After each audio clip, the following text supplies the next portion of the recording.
What's up, y'all? It is your girl DJ Ashley Ross, and welcome to the Week 12 edition of Ashley's Hot Takes. This week, I had an idea for hot takes. I wanted you, the viewers, to pick what games you wanted me to cover. So I opened up the vote on my Instagram story, and these are the games that you, the viewers, decided that we should cover here on Hot Takes. Now, if you don't know, Hot Takes went on the road this past weekend. Me and my dad, my best friend, we drove down to Arizona, and we went to the Jaguars-Cardinal game.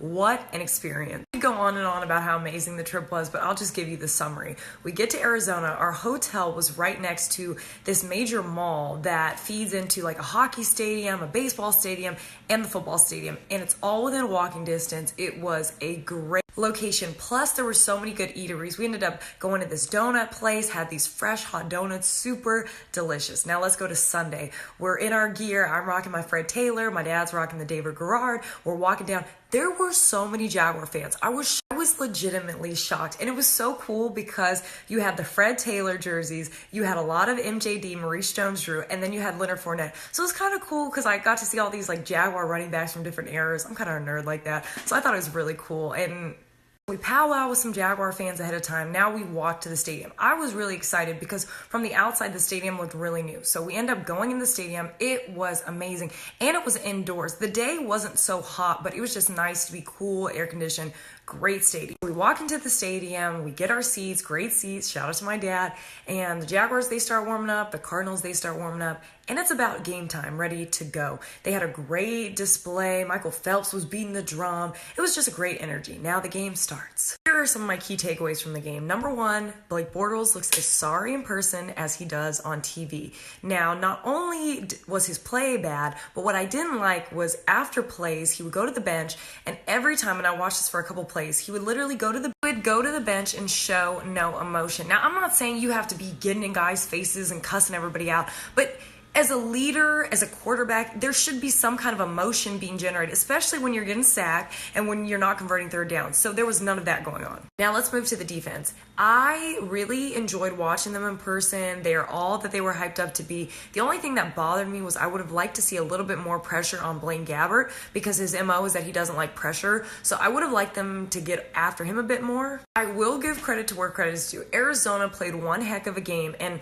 really the difference for Arizona was Adrian Peterson. I mean, there were a couple runs where he started to get off, and if it wasn't for like a shoestring tackle, he would have gone to the house. Another sidebar experience. I didn't realize how heavy Arizona fans come out for their team. I mean, it was literally a sea of red. There was a little sprinkle of some teal in there, but it was a sea of red. And a quick funny story. So me and the guy next to me, he was just talking mess the whole game, unnecessary mess. So I look over at him because he don't even know I'm a real Seahawks fan. And I said, aren't you sitting third in the division behind the Rams and the Seahawks? Sit down. Be humble. You know, I'm like, y'all are beating the Jaguars. They're in the AFC. Y'all ain't even in the same conference. It was all in fun, though. I mean, he was saying stuff, I was saying stuff. But what I learned is that if you go in an NFL game, you have to be prepared for the elements. You cannot take things too personally, and you just got to be quick on your feet and just let things roll off your back. So it was a great experience. Let's move on to the other hot takes from around the league. Vikings taking on the Lions. I'm balling like Case. The Vikings, they don't want to trade. The Vikings and Case Keenum are on a roll. I think that they have a legit shot of maybe being that first team to host a Super Bowl. To the team they played, the Lions. I've been on record by saying this. This was the Lions' moment to rise up out of the North. But hey, the Vikings, they have taken the moment. They have seized the opportunity. And Lions, better luck next year. Like I said earlier, I let you guys pick what games you wanted me to cover this week. Now, I knew I had some Charger supporters out there. I just didn't know how many. And it's kind of funny because I'm not anti-Charger, but I'm not really pro-Charger either. But hey, Charger Nation, I'm going to show you love. Chargers are my X Factor team in the AFC. Now, they started 0-4, but ever since then, they have been on a roll. And with the Chiefs struggling so much and the Raiders having a down year, I really could see the Chargers jumping up and taking this division. Let's move to the team they played, the Dallas Cowboys. The Cowboys, they have been in a slump. Dak, he's playing okay. I'm going to be honest, he isn't playing at the highest level. The line, they're missing some pieces. Obviously, Zeke's out. But I have to look at head coach Jason Garrett. What has he done to put them in a better position to be successful? They knew one way or another there was a great possibility that Ezekiel was going to be suspended. So you as a coach, if you didn't have a game plan ready for a post-Zeke time period, that's on you. And I've always thought Jason Garrett was a puppet head. So I'm not so shocked by these Dallas woes because when you're winning, it covers your flaws. But when you start to lose and frustration starts to rise, people really start saying how they feel and they start calling things out like they really are. And they're not just okay with letting things go anymore. Bottom line, Dallas has bigger issues than just Ezekiel Elliott being suspended. I think this was the catalyst for exposing the bigger issue. Now moving to two teams who are dealing with issues of their own, the Bills and the Chiefs. The Bills, they had that debacle last week putting the rookie in. Chiefs start off red hot and now they've dropped, I believe, 5 of their last 6. So it is a hot mess in Chiefs Kingdom out there. But the Bills, they seem to have gone back on track this week with the win. Tyrod was back at the helm.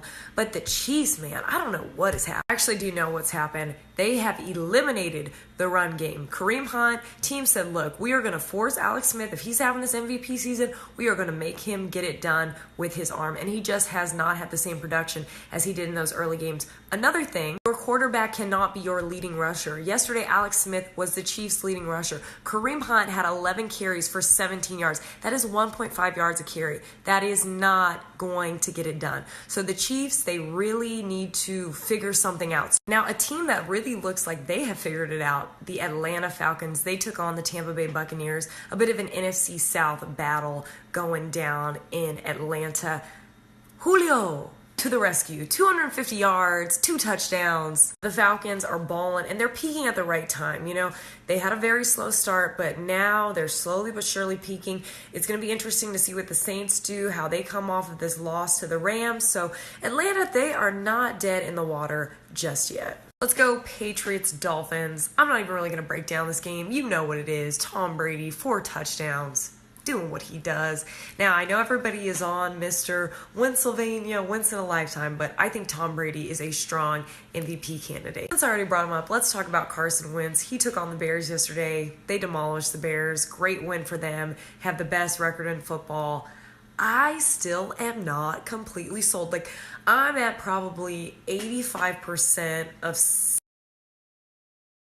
to sip the Wentz Kool-Aid. Now, they're going to have a great test next week against the Seattle Seahawks. I'm going to be very honest. When I heard about this matchup, my heart sunk a little bit, but I realized they're at home in Seattle. Very prideful bunch. Not pride in a negative way, but pride in a, we're not going to just let you come in here and disrespect us and think you're going to roll over on us. Now, would I feel much better if I had Cam Chancellor and Richard Sherman in my secondary?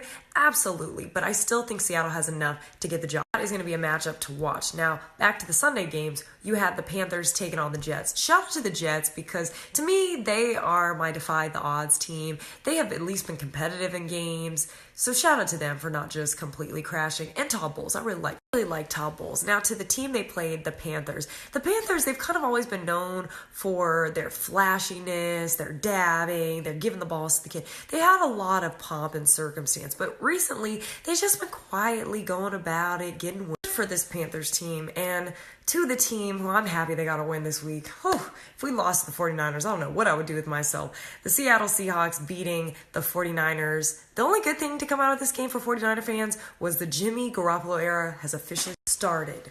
Good for 49er nations. I know the 49er fangirl is a happy camper with the Jimmy G era underway. Now to the Seattle Seahawks, they just need to tighten up and be clicking on all cylinders if we have any shot of beating the Eagles. And now to the main event, the game that I had my eye on all week long, Rams taking on the Saints. It was a good one, but the Rams bounced back from their loss against the Vikings, came out victorious. The Rams are the real. If I'm the Saints, I'm not too discouraged by this loss. They had an 8-game win streak coming into this game. They will be all right as long as they just continue to do what's been working for them, and that is running the ball and having Drew Brees do what he does. Now, a team that should be heavily concerned, the Denver Broncos.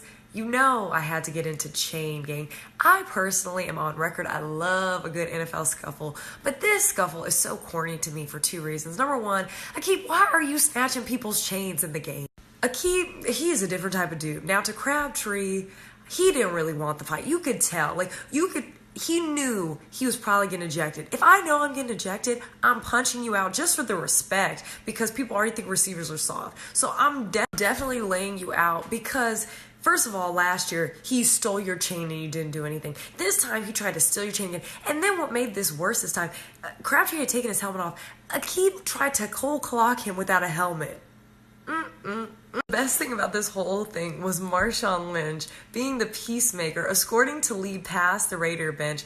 You know, he doesn't come across as the peacemaker, but if you look at the Marcus Peters situation earlier in the year, he really just wants us all to get along. The whole situation was hilarious to me. When I watched back the film, I was just like, really? This is what we doing out here? We snatching chains? So it was a funny situation. But back to the game, Raiders, they got a good win. They're still in the mix for the division. The Broncos, they just got... And we are down to our last hot take of the night. Packers taking on the Steelers. A good old-fashioned shootout came down to a last-second field goal. Steelers come out with the win. The Packers showing some signs of improvement, but Steelers are still charging that. That is it for this week's edition of Ashley's Hot Takes. If you enjoyed voting on the games this week, if you want us to continue doing that going forward, message me, comment, slide in my DMs.